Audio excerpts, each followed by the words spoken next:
item dot trade ID to token. So at this point we will have the trade ID, and now we need to move on to the next token, and this is how you do it. You basically use the str token again, but this time you pass null, right,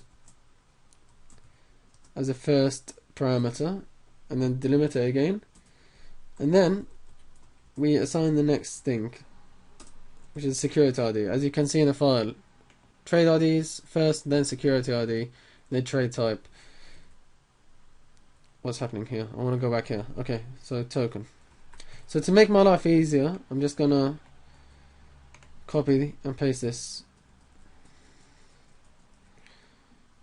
Okay, so we've got 7 pieces of data, so 7 times. And I suggest you do that unless you love typing. Trade ID, trade type. Okay. Settle date.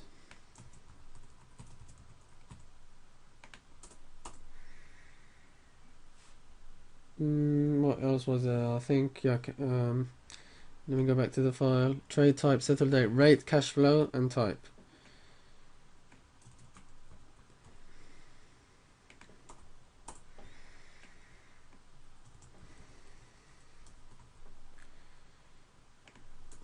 And I hope you're not falling asleep. Okay, so at this point, the item should be populated, right, with all this data. And we want to add this item to our vector list. So this is, well, I assume you know how to do it, but this is, I'll show you anyway. You type the vector that we declared, and then if you put dot, you've got a pushback method. Voila. Okay, let me just go through what we did very quickly.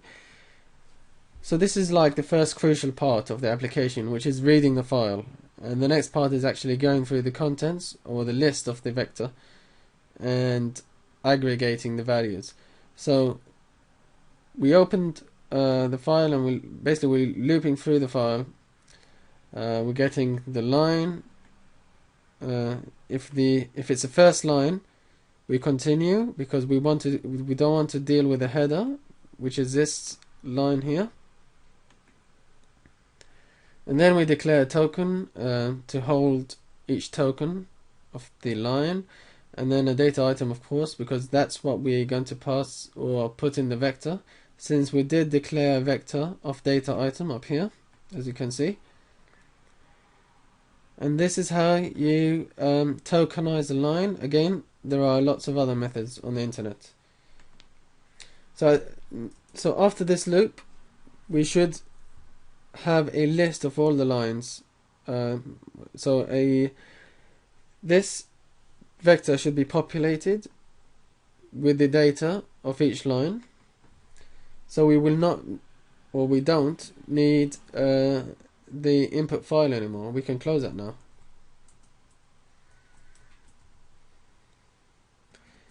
Now we need to declare an output file stream, because we want to write the new data into an output file.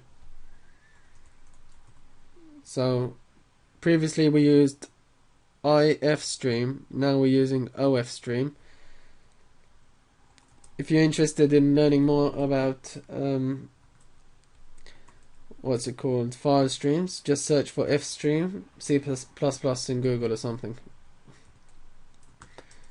So I'm just going to call this new file outfile.csv.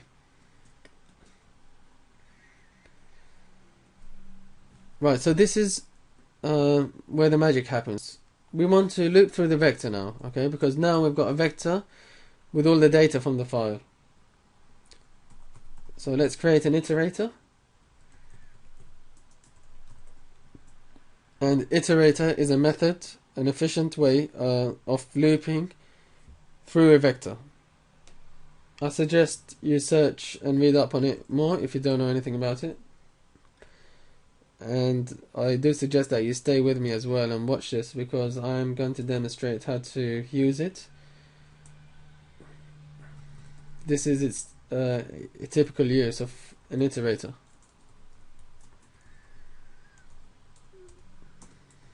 Okay, so created an iterator which starts at the beginning of the list. We want it to stop when it reaches the end of the list.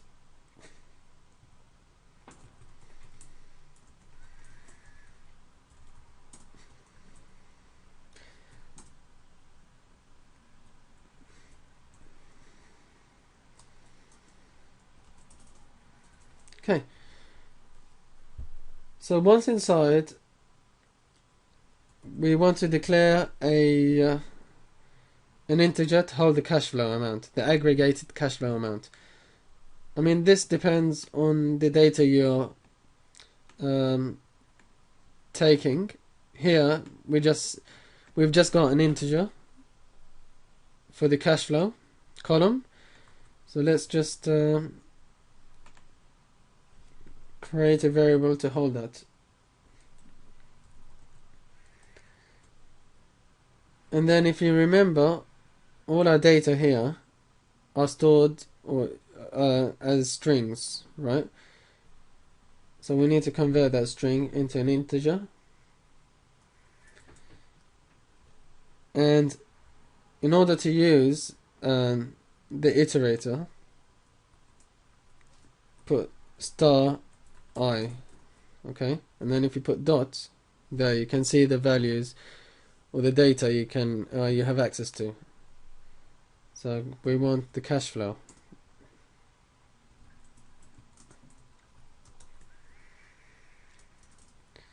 And then we want a flag so that we know whether to skip the line or not. I.e., if the line has already been reported before and we've aggregated the cash flow, do not report that line again. It's better if you keep watching because you'll understand it as we go. You'll understand it further. So skip this data item.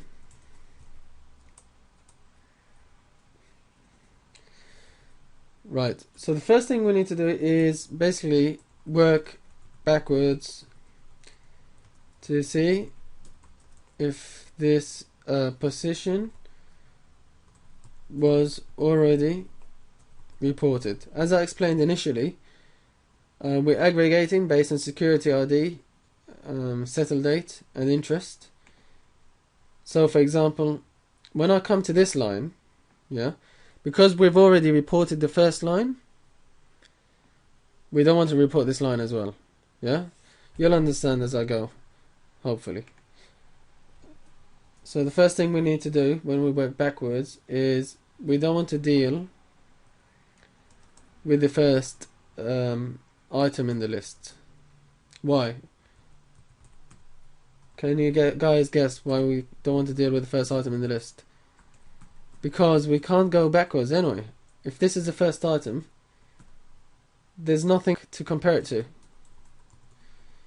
It sounds obvious, I guess. Begin. So only if this is not the first item in the list, go inside here. Okay? Now, we want to reverse back to the beginning. So let's say I is at the end of this list.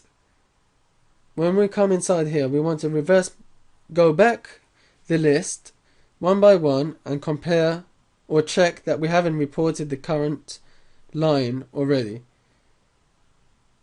Now, I found it difficult in finding how to do this via iterators, but I found this method works. So data item, you just create an iterator similar to how we've done it before, except this time we'll call it J, and J will equal I minus 1, as in the last item. Okay, so if I is looking at the second line, this will equal the first line. Make sense? Okay, so while J is not at the beginning of the list, because J will go backwards. Yeah, you'll see in a minute what I'm gonna do.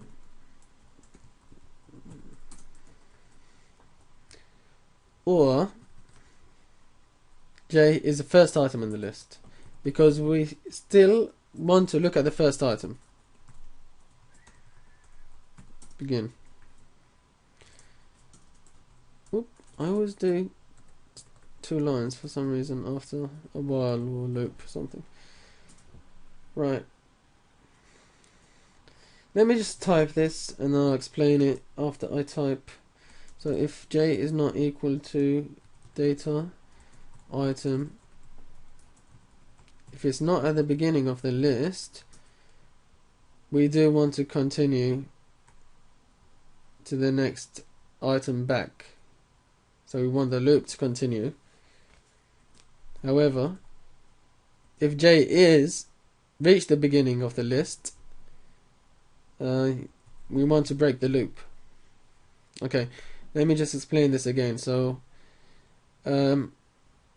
up here we're looping through the list, the vector list. Okay, we're getting the cache flows here. If it's not the first item in the list, i.e. the first line, i.e. this line, yeah, continue. Otherwise, if it's any of these lines, oops, then it will go inside here. Okay, so here we're creating an iterator to look at the last item reported. So if, for example, I was the second line, J would look at the first line. Okay, and because this is true, because the first line is at the beginning of the list, it will come in here.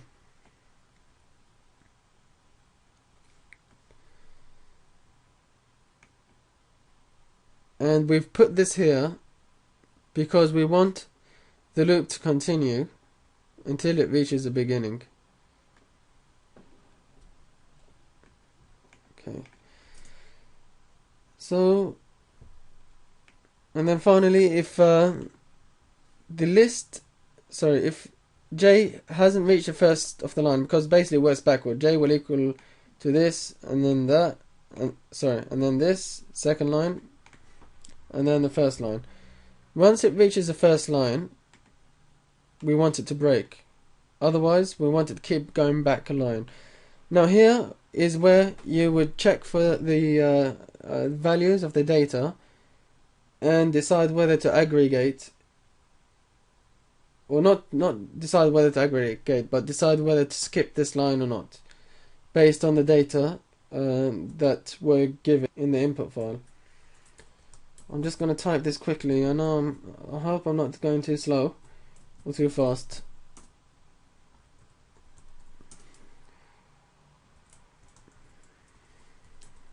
J, sorry, not J.